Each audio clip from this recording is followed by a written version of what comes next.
Comment un vrai croyant traite les gens, ce qu'il doit faire et ne jamais faire. Hola, que la paix soit sur vous. Bienvenue sur Nourris ta foi. Ici, nous nous adressons au cœur sincère, à ceux qui cherchent à revenir à la religion de Dieu telle qu'elle est dans les livres, pure, droite, miséricordieuse. Aujourd'hui, nous allons parler d'un sujet central, un sujet qui révèle la vérité de ta foi. Comment un croyant traite et considère les gens? Alors, pas comment il parle, pas comment il s'affiche, mais comment il agit. Parce que la foi ne se prouve pas que dans les mots, elle se manifeste dans le comportement. Notre foi se voit dans la manière dont nous traitons les autres. Beaucoup pensent que la foi est une relation verticale entre soi et Dieu. Mais les livres nous montrent que la foi est aussi horizontale dans notre relation avec les autres. Dans le Coran, Dieu dit « Adorez Allah et ne lui associez rien, et faites le bien envers les parents, les proches, les orphelins, les pauvres, le voisin proche, le voisin lointain, le compagnon à vos côtés. » Sourate An-Nisa, la sourate 4, verset 36. Donc, ce que l'on peut comprendre, c'est qu'après l'adoration vient le comportement. Dans la Bible, dans Évangile selon Matthieu, il est dit « Tout ce que vous voulez que les hommes fassent pour vous, faites-le de même pour eux. » Matthieu 7, 12. La règle est simple. Traitons les gens comme nous aimerions être traités. Mais attention, pas selon notre ego. Pas selon nos intérêts personnels, mais plutôt selon la justice et la miséricorde de Dieu. Nous devons nous demander, est-ce que j'aimerais ça pour moi? Est-ce que ça me plairait? Est-ce que ça m'aiderait? Alors, voyons ce que le croyant ne doit jamais faire. Alors, avant de parler de ce qu'il doit faire, parlons de ce qu'il doit éviter. Car certaines attitudes détruisent la foi. Par exemple, on a le mépris et l'orgueil.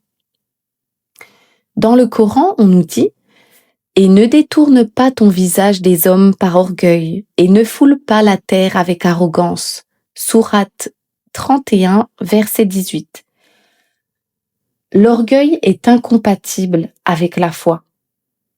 Je crois que l'orgueil, c'est la racine de tous les péchés. Iblis, Satan, a refusé de se prosterner devant Adam, devant l'homme, malgré que Dieu lui ait dit de le faire. Il s'est opposé au commandement de Dieu par orgueil.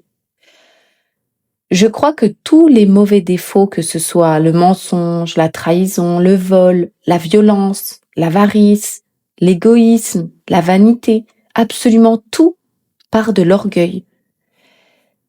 Et toi, dis-moi ce que t'en penses. Dis-le-moi en commentaire. Dans la Bible, dans Épître de Jacques, on nous dit « Dieu résiste aux orgueilleux, mais il fait grâce aux humbles. » Jacques 4, verset 6. Un croyant ne se sent pas supérieur, ni par sa pratique, ni par sa connaissance, ni par son origine, ni par son niveau social. La foi rend humble.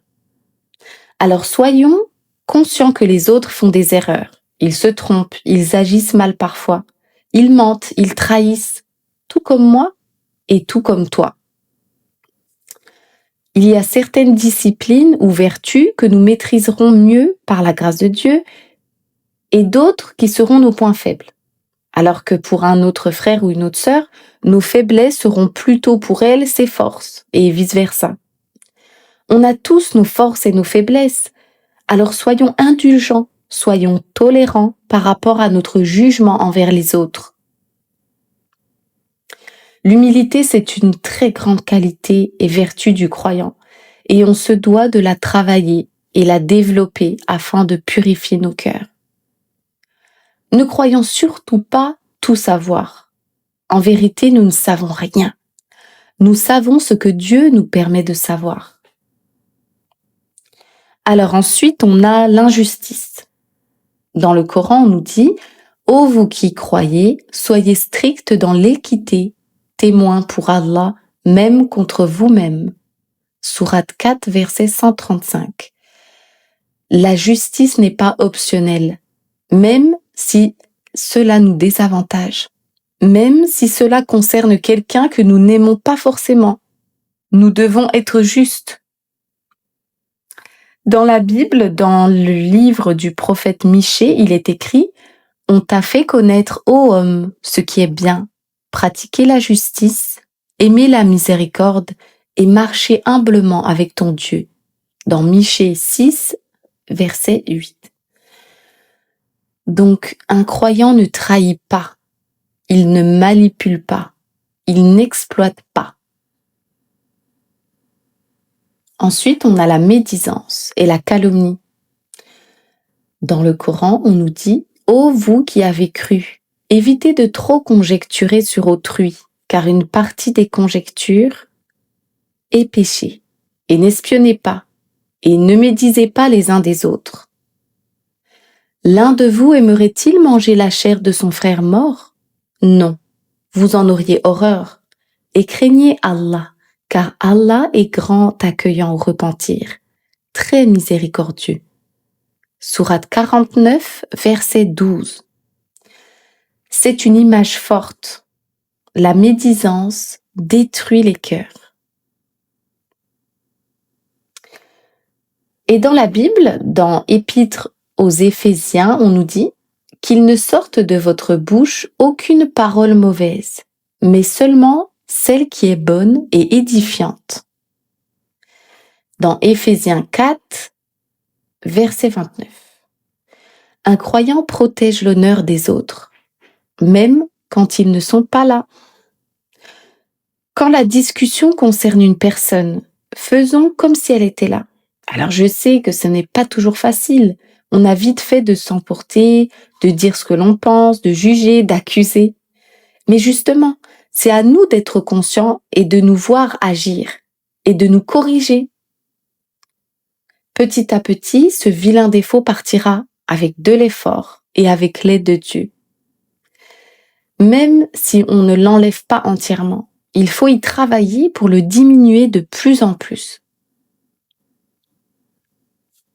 Ensuite, on a la dureté et l'absence de miséricorde. Le prophète Mohammed alayhi salam était connu pour sa douceur. Dans le Coran, on nous dit, dans Sourate 3, verset 159, « C'est par une miséricorde de la part d'Allah que tu as été doux envers eux. Si tu avais été rude et dur de cœur, ils se seraient éloignés de toi. » Donc, à nous aussi de ressembler à ce prophète béni.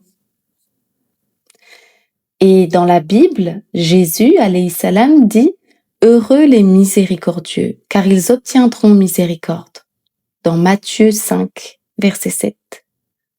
En fait, ce que tu souhaites pour les autres, les anges le souhaitent pour toi. Si tu pardonnes aussi difficile que cela puisse être, Dieu te pardonnera.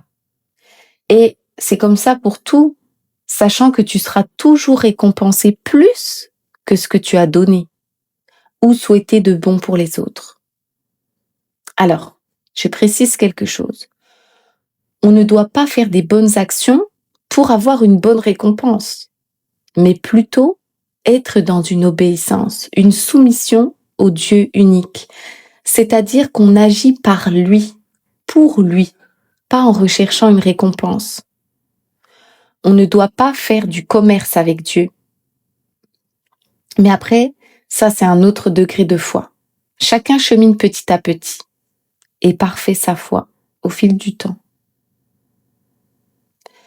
Un croyant ne se réjouit pas de la chute des autres. Il espère leur réforme, et ce, même pour ses ennemis, s'il en est. De nos jours, et depuis la nuit des temps d'ailleurs, il se passe des choses abominables dans le monde. Même si des personnes font vraiment des choses atroces, on devrait prier pour leur réforme, que Dieu mette la lumière dans leur cœur, qu'il les guide, au lieu de les maudire et de leur souhaiter l'enfer. Vous comprenez?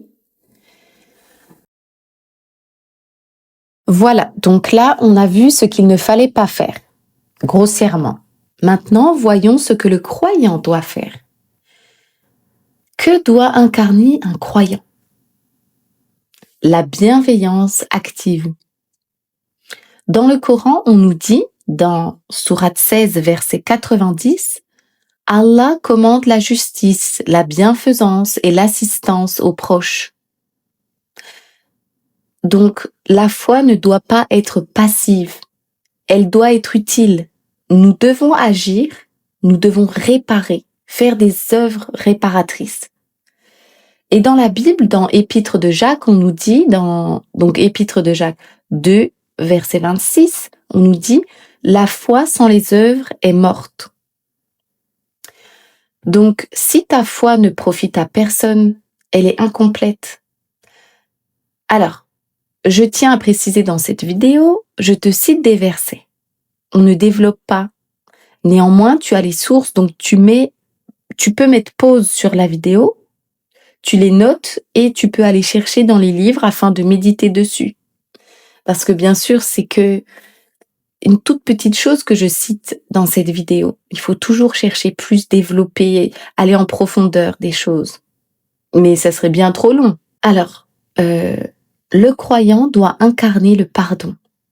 Dans le Coran, on nous dit, dans Sourate 24, verset 22, qu'il pardonne et absolve. N'aimez-vous pas qu'Allah vous pardonne?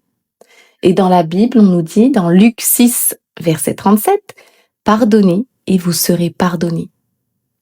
Donc, on comprend que le pardon libère le cœur.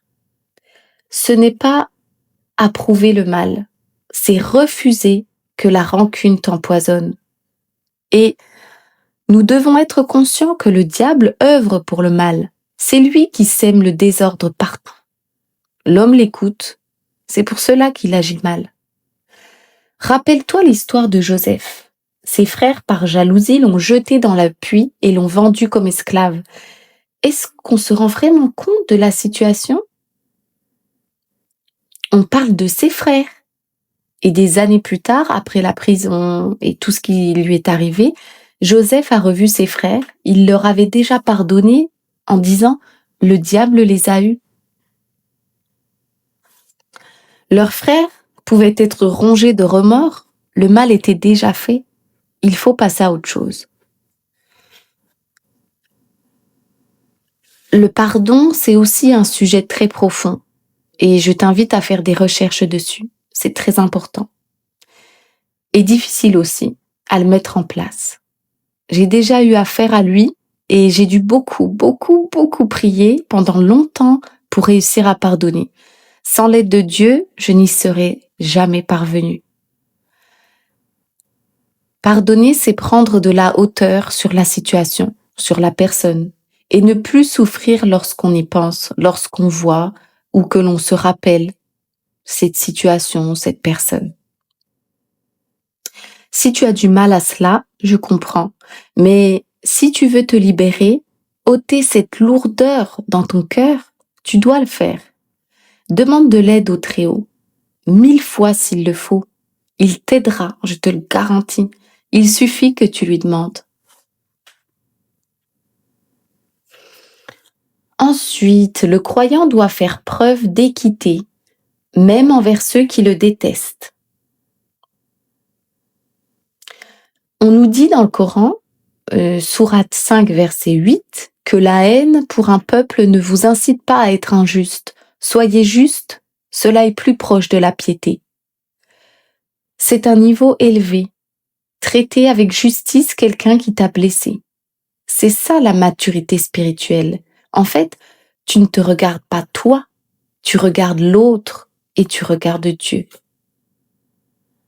Et dans la Bible, on nous dit, dans le livre des Proverbes 21, 3, pratiquer la justice et l'équité, voilà ce que l'Éternel préfère au sacrifice.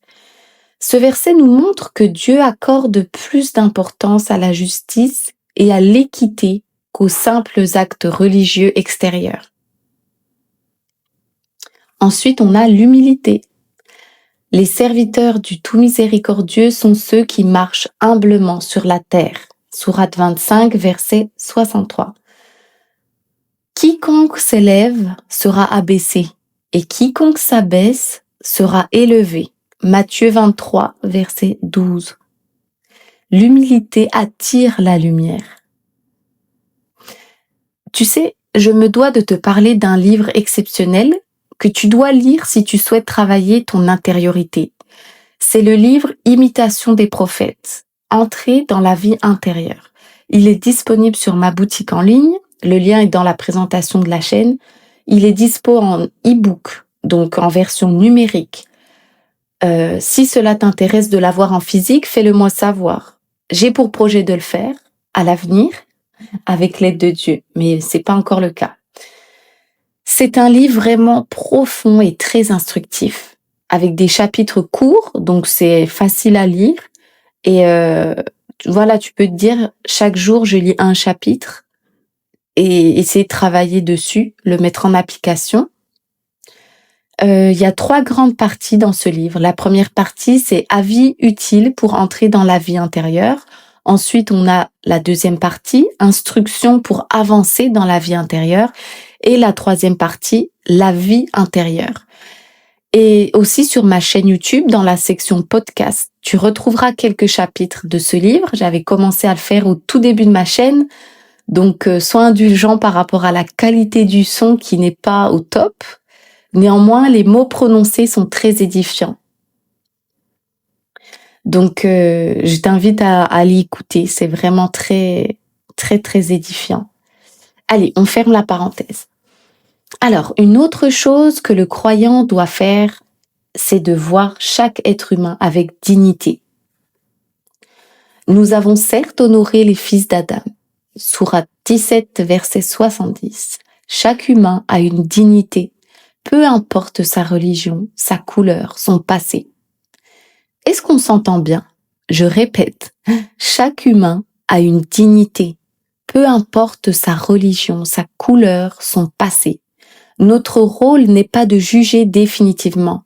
Notre rôle est de rester juste et miséricordieux. Dieu est omniscient et omnipotent. Ce n'est pas notre cas. Le croyant sert Dieu en servant les gens. Tu ne peux pas prétendre aimer Dieu et mépriser ses créatures. Dans Sourate 76, versets 8 et 9, on nous dit « Et ils offrent la nourriture, malgré son amour, aux pauvres, à l'orphelin et aux prisonniers, disant « C'est pour le visage d'Allah que nous vous nourrissons.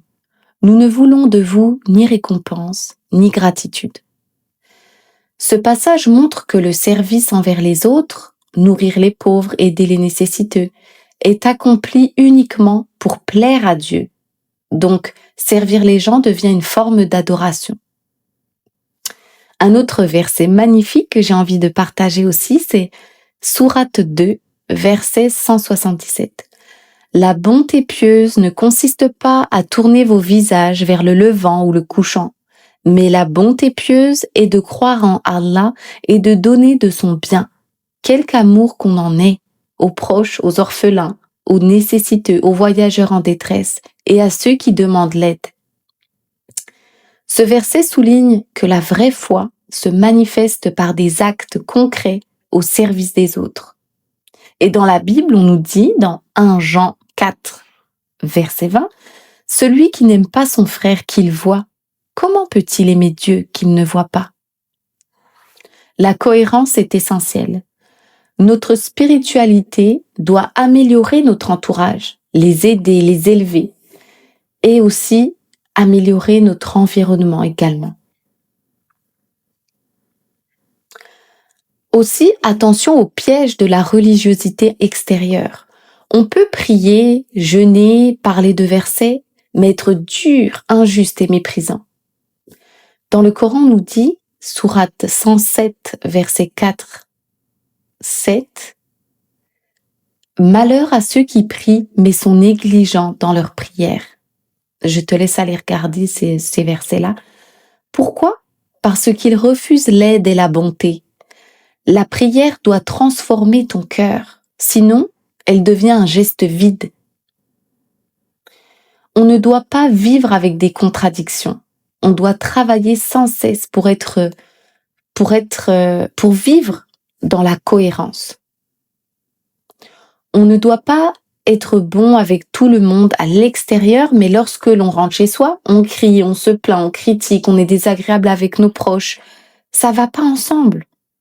Si c'est ton cas, par exemple, pas de panique, cette vidéo a pointé du doigt quelque chose en toi que tu dois améliorer. Et si tu l'écoutes aujourd'hui, c'est justement pour t'éveiller là-dessus. Donc, maintenant, tu prends un cahier, un crayon et tu viens écrire ça. Puis, ce que tu vas faire pour le changer, tu en prends conscience et ensuite tu améliores. Tu pries pour que Dieu t'aide à changer ça. Comme je le répète souvent, on doit toujours chercher à s'améliorer, à travailler sur nos défauts. C'est un combat perpétuel. En conclusion, la foi est vivante et agissante. Un croyant ne rabaisse pas, ne trahit pas, ne médise pas, ne se croit pas supérieur, mais il pardonne, il sert, il aime, il corrige avec douceur, il marche humblement, cherche la justice. Alors, pour clôturer cette vidéo, rappelons-nous que la vie d'ici-bas ne dure qu'un temps. L'au-delà est notre véritable demeure. Et chaque interaction, chaque situation, chaque épreuve sont des opportunités d'œuvrer pour l'éternité. Alors pose-toi cette question aujourd'hui. Si les gens devaient connaître Dieu uniquement à travers mon comportement, quelle image aurait-il ? Que Dieu purifie nos cœurs, qu'il nous rende justes, qu'il fasse de nous des croyants utiles. Que la paix soit sur vous, à bientôt si Dieu le veut.